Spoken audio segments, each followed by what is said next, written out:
Mon nom, c'est Julie Tanguay-Côté et je suis la propriétaire de Confection Juice Style.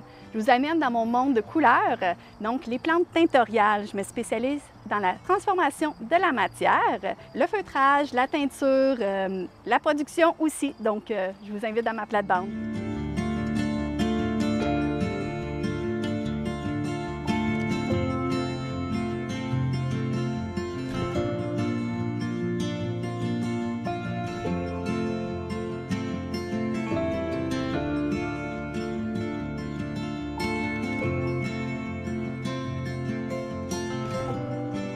Cette petite plante-là, elle est magnifique et elle teint vraiment bien. Et en éco-print, on voit vraiment les pétales, donc le rouge et le jaune.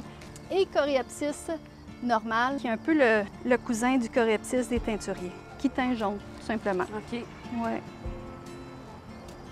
Celle-là, c'est la scarbieuse. Je l'ai trouvée dans le plan. Je l'ai comme ça, puis je l'ai un petit peu plus mauve pâle. Et celle-là, là, elle a le teint d'un mauve velours. Ah oui? Ah, c'est beau comment ça l'a sorti, là. Et on a la dahlia ici. Les queues de dahlia, ça, j'aime beaucoup. Beaucoup plus qu'en éco-print. Pour teindre, il faut qu'il y ait des pigments. Donc, ça peut être des feuilles, des fleurs, des racines, des pigments un peu comme des sels minéraux. Il y a des pigments comme des micas directement dans la terre. Ça, je ne lui touche pas encore.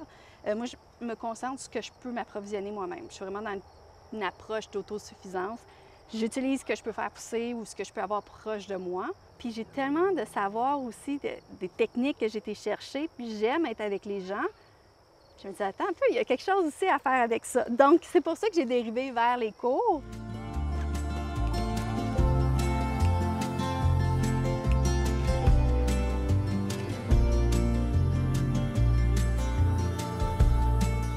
C'est quelque chose en moi qui aime partager la passion, mais les connaissances aussi.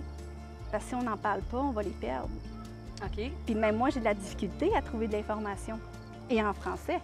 Ah oui? Et en français, c'est très difficile.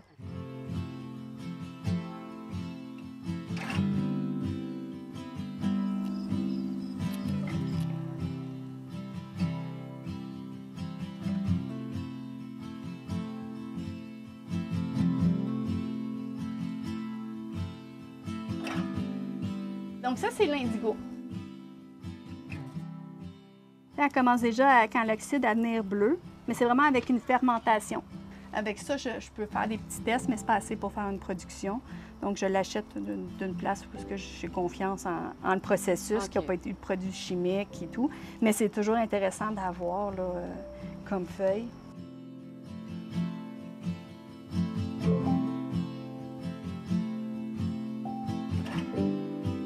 J'avais préparé mon tissu, donc autant en teinture qu'en éco-print, je prépare les tissus, donc j'ai mordances. Et puis ça, c'était infusé dans une cuve, comme avec l'oignon. Après ça, j'ai pu faire des tests, en fait, avec différents modifiants. Comme ici, j'ai mixé, c'est ça mon test que j'étais vraiment le plus contente en fin de semaine. J'ai teint un morceau de tissu dans une cuve. Donc le tissu était tout orange, il était uni. Et là, on voit qu'il y a beaucoup de formes dessus parce que, en fait, c'est l'autre tissu qui a bu. Donc, je suis venue prendre ce tissu-là qui était teint dans une cuve, vraiment infusé longtemps. Je suis venue mettre mes fleurs, je suis venue juste déposer après ça mon tissu dessus. Puis après ça, j'ai pu refermer avec d'autres fleurs pour pouvoir faire une impression avec la vapeur. Donc ça, c'est vraiment un éco-print.